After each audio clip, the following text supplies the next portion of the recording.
আর মা তোমার জন্য 3টা কষ্ট করেছে, যেই কষ্টগুলো দুনিয়ার কোনো বান্ধব তোমার জন্য করে নাই, করতেও পারবে না।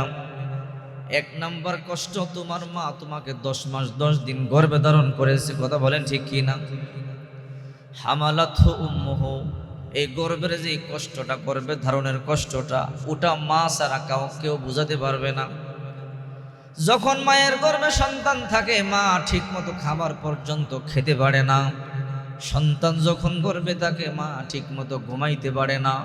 সন্তান যখন গর্ভে থাকে, মা বাথরুম পর্যন্ত ঠিক মতো করতে পারে না। অনেক সময় দেখবেন গর্ভবতী মা স্বামীর সাথে খাবার খাইতে বসেছে, স্বামী সুন্দর করে মজার মজার খাবার খায়, হঠাৎ করে বিবি লাফ দিয়ে দাঁড়াইয়া চোখের পানিগুলো সারিয়া কান্না করে। স্বামী বলে, কিরে বিবি, এত মজার মজার খাবার নিয়ে 2 জন বসলাম, হঠাৎ করে লাফ দিয়ে তুমি কেন দাঁড়াইয়া গেছো? কিসের দুঃখ তোমার মনে হয়েছে বলো? স্ত্রী চোখের পানিগুলো সারিয়া কান্না করে বলে, স্বামী, না না, দুনিয়ার কোনো দুঃখ আমার মনে হয় নাই। কে তোমারে গালি দিয়েছে বলো? না, কেউ আমারে গালি দেয় নাই। কে তোমারে বৎসনা দিয়েছে বলো? বলে কেউ বৎসনাও দেয় নাই। হঠাৎ করে কি এমন কথা মনে হলো লাফ দিয়ে দাঁড়াইয়া গেছো? ও স্বামী আমার, আপনার সন্তান আমার গর্ভে আছে। ও স্বামী আমার, আপনার সন্তান কলিজার মধ্যে একটা লাথি দিয়েছে, আমি মা সহ্য করতে পারি নাই, আমার ব্যথা শুরু হয়ে গেছে, এই জন্য আমি আর খাইতে পারবো না। রে স্বামী, আপনি খান, আমি মা আর খাবার খাইতে পারবো না। কথা বলেন ঠিক কি না? আল্লাহ তাআলা বলে, হ্যাঁ দুনিয়াবাসী, 1 নাম্বার তোমার মা তোমার গর্ভে ধরেছে। 2 নাম্বার কষ্ট, তোমার মা তোমার প্রসব করেছে। প্রতিবেশীদেরকে জিজ্ঞাসা করবা, চাচি ও দাদি, আমি যখন দুনিয়াতে আসছিলাম আমার মা কেমন কষ্ট করেছে একটু বলেন? মা যখন সন্তান জন্ম দেয়, মায়ের যখন প্রসবের বেদনাটা হয় রে বন্ধু, মা বারে বারে অজ্ঞান হয়ে যায়। প্রতিবেশীরা মায়ের মাথার মধ্যে পানি ঢালে, মা জ্ঞান ফিরে পায়, আবার মা অজ্ঞান হয়, আবার পানি ঢালে, আবার মা জ্ঞান ফিরে পায়। এইরকম গলা কাটা মুরগির মতো মা ছটফট করতে থাকে। প্রতিবেশীরা মায়ের মুখের মধ্যে চাপ দিয়ে ধরে যেন আওয়াজটা বেশি বড় না হয়। মা বলে, আমার মুখ সারিয়ে দাও, আমি সহ্য করতে পারি না। বলে, না, একটু অপেক্ষা করো, তোমার সন্তান দুনিয়াতে আসতেছে। মায়ে কয়, প্রতিবেশীরা, প্রসবের বেদনা এত কষ্ট আমি সহ্য করতে পারি না, তোরা দা আর ছুরি নিয়ে আমার জবই দিয়ে দিয়ে আমি সহ্য করতে পারি না। সন্তান যখন দুনিয়াতে জন্ম হয়, মায়ের 1 বালতি রক্তকরণ হয়, মা সহ্য করতে পারে না। মা অজ্ঞান হইয়া 4 হাত পা ছড়ায়া দিয়া মা পড়ে থাকে। সন্তান যখন ওয়া ওয়া বলে একটা চিৎকার করে, কান্নার আওয়াজ যখন মার কান দিয়ে কলিজার মধ্যে আঘাত করে, অজ্ঞান মার সাথে সাথে জ্ঞান ফিরে পায়। মা বলে, প্রতিবেশীরা, আমার সন্তান কান্না করে, তোমরা কি দেখো না? বলে, বোন, তোমার সন্তানের গায়ের মধ্যে ময়লা লেগে আছে, মোছার জন্য কেউ রুমাল আনতে গেছি, কেউ গামছা বা পানি আনতে গেছি। মা বলে, রে প্রতিবেশীর রুমাল গামছা পানি লাগবে না, আমার সন্তানটারে আমার বুকে দে। আরে আমি মা, আমার জিহ্বা দিয়া তার গায়ের ময়লাগুলো সাটিয়া সাটিয়া মুছিয়া দেব। ঠিক কিনা জোরে বলেন? এই জন্য আমার নবী, বিশ্ব নবী রাহমাতুল লিল আলামিন বলেন, আল জান্নাতু তাহতা আকদামিল উম্মাহাত, মায়ের পায়ের নিচে সন্তানের জান্নাত। কথা বলেন ঠিক কি না? 10 মাস 10 দিন মায়ে গর্ভে দিছে ঠাই, রক্ত মাংস খাইয়া মায়ের ভূমিষ্ঠ হইলাম ভাই। কথা বলেন ঠিক কি না? ভূমিষ্ঠ হইয়া আমি উঠিলাম কান্দিয়া, শান্ত করিল মায়ে বুকের দুগ্ধ দিয়া, মায়ের প্রসবের কাহালে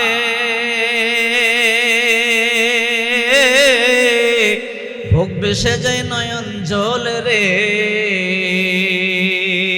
ওমা সন্তানের লইয়া কোলে ভুলে প্রসব যন্ত্রণা, দুঃখের দরদি আমার জনম দুঃখী মা, দুঃখের দরদি আমার জনম দুঃখী মা। কথা বলেন ঠিক কি না?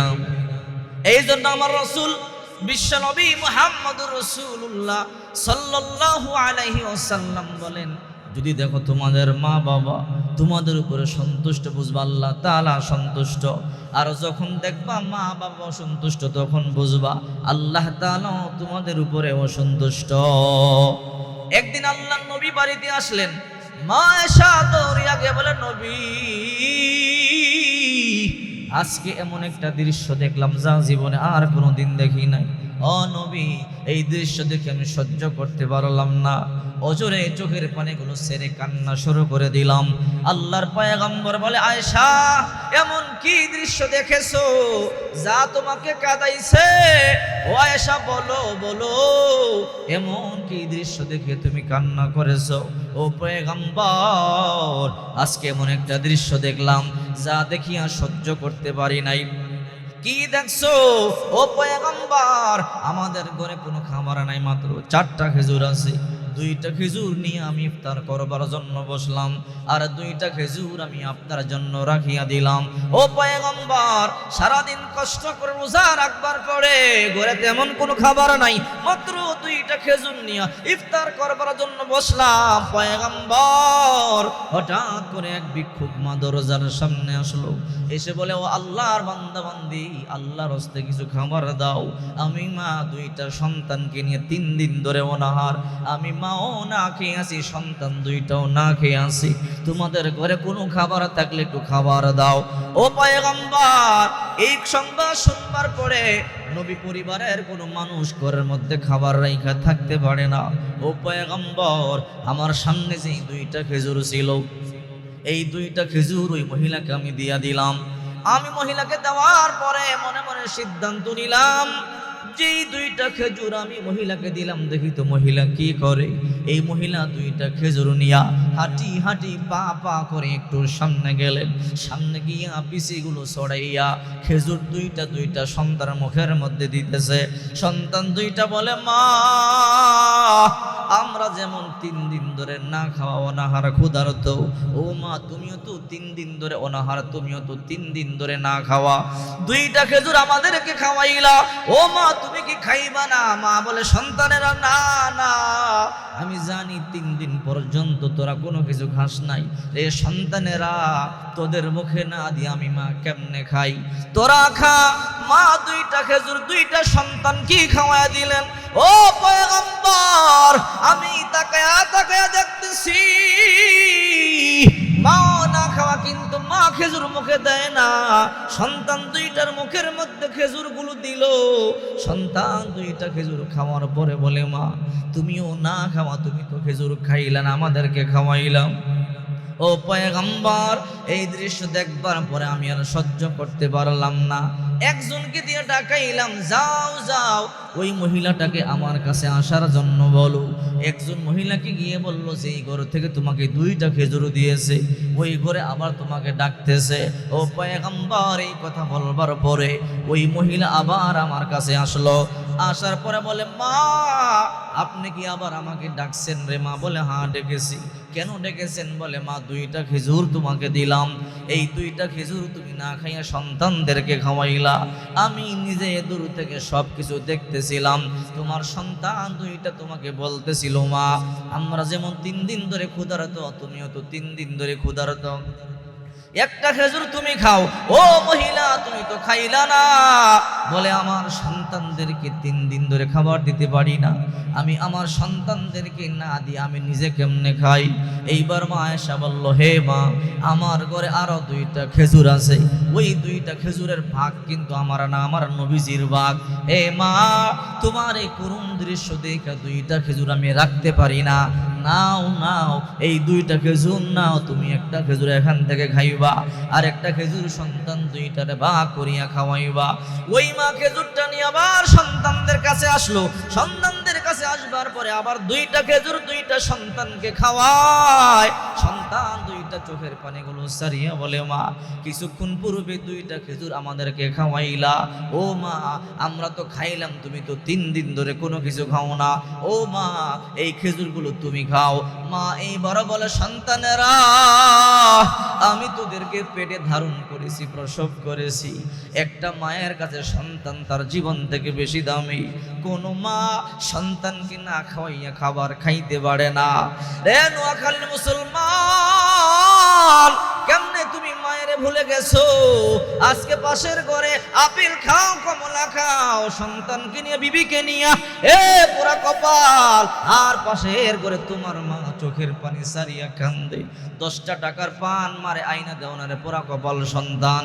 বাবা 5টা টাকার গ্যাস্ট্রিকের ট্যাবলেটের জন্য কাতরাইতেছে, অথচ বিবিরে নিয়ে পাশের রুমে আপেল খাও, আঙ্গুর খাও, কমলা খাও, সন্তানদেরকে নিয়ে আদর করে আপেল খাও, আঙ্গুর খাও, কমলা খাও। তোমার এই মা যখন তুমি ছোট্ট ছিল, তোমার শাশির ঘরে গেল, তোমার শাশি ছোট্ট একটা আপেল, একটা কমলা, একটা পেয়ারা তোমার মাকে দিয়ে বলে, বোন এই পেয়ারাটা খাও। তোমার মা পেয়ারা হাতের মধ্যে নিয়া আসলে বাদে শাশি কয়ে কেউ কি খাইবেন না, বলে না কেন? আমার একটা সন্তান ঘরে আছে, নাম তার আব্দুল্লাহ, আব্দুর রহিম, সে আপেল আঙ্গুর পেয়ারা বড় পছন্দ করে। না না, মা সন্তানকে আমি দিলে বড় খুশি হবে। তোমার মা ছোট্ট কালে তোমার জন্য কত কষ্ট করেছে, তোমার বাবা কত কষ্ট করেছে। ঈদের সময় সিরা কাপড় তোমার বাবা পরেছে, মা পরেছে, অন্যের বাড়িতে কাজ করিয়া করিয়া বদলা দিয়ে ভিক্ষা করিয়া তোমাকে নতুন জামা কিনিয়া দিছে। আজকে খবর নাও না, ওই মা ওই বাবা কত কষ্ট করতেছে। প্রচন্ড শীতের মধ্যে ভাঙ্গা ঘর, নিচে দিয়া কনকনে শীতের কুয়াশা ঘরের মধ্যে ঢুকের সন্তান, মাও ঘুমাইতে পারে না, বাবাও ঘুমাইতে পারে না। মা রাত্রে 3টা বাজে ওইটা চোখের পানি সারিয়া কান্না করে। স্বামী বলে, কিরে বিবি হঠাৎ করে কেন কান্না করো, মনে কি দুঃখ? ও স্বামী, তেমন দুঃখ নাই রে স্বামী, রাত 3টা বাজে এখনো পর্যন্ত কেন ঘুমায় না? ঠান্ডা কুয়াশাগুলো ঘরের মধ্যে ঢুকতেছে, একটা কম্বল নাই, কাতা নাই, অথচ সন্তান দামি দামি কম্বল কিনিয়া বিবির নিয়ে ঘুমায়, সন্তানদেরকে নিয়ে ঘুমায়। তুমি তো জানো না রে সন্তান, মাঘ মাসের প্রচন্ড শীতের মধ্যে ডান পার্শ্বে প্রস্রাব করে দিছিলা, মা তোমারে বাম পার্শ্বে শোয়াইছিল, বাম পার্শ্বে প্রস্রাব করে দিয়েছো, মা বুকের মধ্যে চাপ দিয়ে ধরিয়া রাখছে যেন কলিজা টুকরা সন্তানটার কষ্ট না হয়। আজকে ওই মায়ের কেমনে ভুলে গেছো, ওই বাবারে কেমনে ভুলে গেছো? তোমার মা বাবা তোমার জন্য কত কষ্ট করেছে। আল্লাহ তাআলা বলে, ও নবী আপনার উম্মতদেরকে বলে দেন, ওয়াকাদা রাব্বুকা আল্লা তা'বুদু ইল্লা ইয়াহু ওয়া বিল ওয়ালিদাইনি ইহসানা। যেমনি ভাবে আমি আল্লাহ ছাড়া আর কারো ইবাদত করা যাবে না, ঠিক তেমনি ভাবে পিতা মাতাকেও সন্তুষ্ট করতে হবে। কারণ এই দুনিয়ার মধ্যে তার জন্য সবচেয়ে বেশি কষ্ট করেছে তার মা আর বাবা। কথা বলেন ঠিক কি না? ইয়া ইলাহি আল্লাহ আল্লাহ क्या मुबारक नाम है, अल्लाह अल्लाह आशिकू का काम है। या इलाही मुझसे मुझको दूर कर, ताकि देखो मुझ में तुझको एक नजर, जन्नत दो ज़ख से या रब क्या करो, आरज़ू है मैं तुझे देखा करो। हूरो गिल्मा जितने नियामत है तो सबसे बढ़कर नियामत दीदार तो। যত ইবাদত বন্দেগী আপনি করেন, গোটা মসজিদ 1 লাখ টাকা দিয়ে বানায়া দেন, মাদ্রাসা বানায়া দেন, স্কুল কলেজ ভার্সিটি বানায়া দেন, কিন্তু আপনার মা বাবা যদি গরিব হয়, অশিক্ষিত হয়, গন্ড মূর্খ হয়, আপনার বাবা যদি অন্যের ক্ষেতের মধ্যে বদলাও দেয়, আল্লাহর কসম করে বলি, আপনার কোনো কারণে যদি আপনার মা আর বাবা আপনার উপর অসন্তুষ্ট হয়ে যায়, প্রতি বছর হজ করলো, প্রতি বছর উমরা করলো, কোটি কোটি টাকা দান করিয়া গোটা মসজিদ বানায়া দিল, আল্লাহর কসম করে বলি, আল্লাহর তৈরি জান্নাতে আপনার জন্য 1 হাত জায়গার ব্যবস্থা হবে না। ঠিক কিনা বলেন? আর যদি আমল কম হয়, মা বাবা যদি আপনার উপরে খুশি হয়, কপাল খুলে যাবে। আল্লাহর হাবিব সাল্লাল্লাহু আলাইহি ওয়াসাল্লাম বলেন, কোন সন্তান যদি তার পিতা মাতার দিকে একবার সুনজরে তাকায়, আল্লাহ তাআলা মুহূর্তের মধ্যে একটা কবুল হজের সওয়াব লিখে দেয়। এক সাহাবী ও পয়গম্বর, যদি আমি দৈনিক 10 বার তাকাই, আল্লাহর হাবিব বলেন 10টা কবুল হজের সওয়াব দিয়ে দিবে। এক সাহাবী ও পয়গম্বর, যদি আমি আমার মা বাবার দিকে দৈনিক 100 বার সুনজরে তাকাই, আল্লাহর হাবিব বলেন সাথে সাথে আল্লাহ তাআলা তোমার আমলনামায় 100 কবুল হজের সওয়াব দিয়ে দিবে। আল্লাহু আকবার। যদি আরো বেশি তাকায় আরো বেশি সব দিয়া দিবে। ও নোয়াখালীর মুসলমান, ভালো করে শুনিয়ে লও, লক্ষ লক্ষ টাকা ব্যয় করে হজ করলে কবুল হওয়ার কোনো গ্যারান্টি নাই। নিয়তে ভেজাল থাকতে পারে, অর্থের মধ্যে ভেজাল থাকতে পারে, আমলে ভেজাল থাকতে পারে, আর আপনার মা আর বাবা গরিব হতে পারে, গণ্য মূর্খ হতে পারে। বাবা সারাদিন কাজ করে সন্ধ্যাবেলা ঘরের মধ্যে ফিরলো, বাবার দিকে তাকাও, নিজের গামছা দিয়ে বাবার গামগুলো মুছিয়া সুন্দর করে বাবার দিকে তাকাও মায়ার দৃষ্টিতে। এই যে তাকাইবা, তাকাইতে দেরি আল্লাহ তাআলা সাথে সাথে কবুল হজের সব লিখে দিতে দেরি করবে না। আল্লাহু আকবার। আতিনা ফি দারে দুনিয়া না হাসান, আতিনা ফি দারে উকবানা হাসান, ইয়া গিয়াসাল মুস্তাগীসিন আহদিনা লফতিখারা বিল উলুমে ওয়াল গিনা। হর গরিনে দেনে তো তৈয়ার হ্যায়, जो न मांगे उससे तो बेजार है। বাইজিদ বুস্তামি রহমাতুল্লাহি আলাইহি জামানার সবচেয়ে বড় ওলি, মা দোয়া করেছে তো আল্লাহ ওলি বানাইয়া দিছে। কথা বলেন ঠিক কি না? এই বাইজিদ বুস্তামি রহমাতুল্লাহ আলাইহি বয়স মাত্র 7 বছর। প্রচন্ড ঠান্ডার মৌসুম, কনকনে শীতের মধ্যে মা মধ্যরাতের ঘুম থেকে যাইকে বলে, বাবা আমি অসুস্থ, বিছানা থেকে উঠতে পারি না, রে সন্তান আমার একটু পানির ব্যবস্থা করবি রে সন্তান। বাইজিদ 7 বছরের বালক ঘুম থেকে জাগিয়া গেল, ঘরে তালাশ করলো, পানির ব্যবস্থা নাই। মনে মনে চিন্তা করলো, কূপে যায়, কূপ থেকে পানি উঠাইয়া মায়ের জন্য পানিটা নিয়ে আসি। মা তাকাইয়া দেখে ছোট্ট সন্তান তন্ন তন্ন করে কলসগুলো তালাশ করলো, কিন্তু ঘরের মধ্যে পানির কোনো ব্যবস্থা নাই। বাইজিদ বুস্তামি ছোট্ট বালক হাঁটি হাঁটি পা পা করে বাহিরে গেছে মরুভূমির মধ্যে, বালতি দিয়া কূপ থেকে পানি উঠাইয়া ঠান্ডার মধ্যে মায়ের কাছে আসলো। এসে দেখে মা আবার ঘুমায়া গেল। ছোট্ট বালক মনে মনে চিন্তা করতেছে, মা অসুস্থ, মাকে এখন জাগানো যাবে না, আমি মায়ের কাছে গ্লাস নিয়ে দাঁড়ায় থাকি, মায়ের যখন আবার ঘুম ভাঙবে আমি আবার আমার মাকে পানি দিব, আবার ডাকবো না। কাঁচা ঘুম মাত্র, আবার ঘুমাইলো। ছোট্ট বালক 7 বছরের ছোট্ট কলিজা টুকরা সন্তান কোন করে ঠান্ডা শীতের মধ্যে গ্লাস নিয়ে মায়ের শিওরে দাঁড়ায় রইল। মা তো মধ্যরাতের ঘুম ভাঙলো, এখন আবার ঘুমাইছে, আর তো ঘুম ভাঙতেছে না। রাত 2টা 3টা 4টা বেজে গেল, মায়ের তো ঘুম ভাঙে না। ছোট্ট বালক কোন করে শীতের মধ্যে দাঁড়াইয়া রয়েছে, ঠান্ডার জন্য হাত পা গুলো কাঁপতেছে। যখন ফজরের আজান হয়ে গেল, মায়ের ঘুম ভাঙলো। মা তাকাইয়া দেখে ছোট্ট কলিজার টুকরা সন্তানটা মাথার কাছে গ্লাস নিয়ে দাঁড়াইয়া কাঁপতেছে। মায়ে বলে, কিরে বাইজি, কলিজার টুকরা সন্তান আমার, সেই মধ্যরাত্রে আমি তোর কাছে পানি চাইলাম, ঘরে তালাশ করলি, পানি পাইলি না। ও বাইজি, দেখলাম পানি আনবার জন্য বাহিরে গেলা, বুঝলাম না। মা কূপে গেলাম, কূপ থেকে পানি উঠাইয়া আবার আমি ঘরে আসলাম। আইসা দেখি মা তুমি ঘুমাও। মনে মনে সিদ্ধান্ত নিলাম, এখন কাঁচা ঘুম, তোমাকে ডাকলে আবার কষ্ট পাইবা, এই জন্য গ্লাসের মধ্যে পানি পড়িয়ে দাঁড়াইয়া রইলাম। ও মা, যখন তোমার ঘুম ভাঙবে আমি তোমাকে পানি দিব, এই আশায় আমি দাঁড়াইয়া রইলাম। মা চোখের পানিগুলো সারিয়া কান্না করে বলে, সন্তান এই কনকনে শীতের মধ্যে সারাটা রাত তুই দাঁড়ায় রইলে, ঘুমাও নাই? বলে, মা ঘুমাই নাই, তুমি আবার কখন পানি চাইবা এই জন্যে। মা সন্তানকে টান দিয়া বুকের মধ্যে জড়াইয়া চোখে মুখে কপালে চুমা খাইয়া বলে, আল্লাহ আমি এক দুঃখিনী মা, আমি এক এতিম, ও আল্লাহ আমি এক বিধবা মা, দুনিয়ার কোন সম্পদ আমি তোমার কাছে চাই না রে আল্লাহ, আমি তোমার কাছে একটা দোয়া করি রে আল্লাহ, আমি গরিব মা, আমি অশিক্ষিত গণ্ড মূর্খ মা, আমার ইলম কালাম নাই, তবে আমি এতটুকুন জানি আমার পয়গম্বর বলেছে পিতা মাতা দোয়া করলে নাকি তুমি দোয়াটা কবুল করে নাও।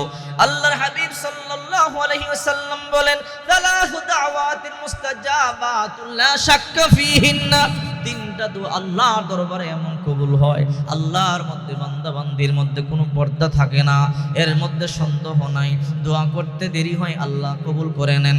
1 নম্বর দাওয়াতুল ওয়ালিদি, মা বাবার দোয়া। মা বাবা যখন হাত তুলে আল্লাহর দরবারে কোনো কিছু দোয়া করে সন্তানের জন্য, দোয়ার বদদোয়া করতে দেরি হয়, আসমানের মালিক দোয়া কবুল করতে দেরি করে না।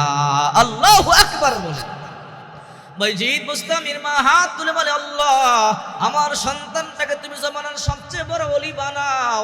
ও আল্লাহ আমার সন্তানটারে বন্ধু বানায় নাও। আল্লাহ তাআলা এমন দোয়া কবুল করেছে, বাইজিদ বুস্তামিকে এমন বন্ধু বানাইছে, মুস্তাজাবুদ দাওয়া এত বড় ওলি হইছে। যদি বলতো আল্লাহ আকাশে মেঘ নাই বৃষ্টি দিয়া দাও, আল্লাহর সাথে সাথে বৃষ্টি দিয়া দিত। আল্লাহর দরবারে বাইজিদ যা বলতো আল্লাহ দোয়া কবুল করতো। আল্লাহু আকবার বলে। আল্লাহ তাআলা মায়ের দোয়া কেমন কবুল করেছে।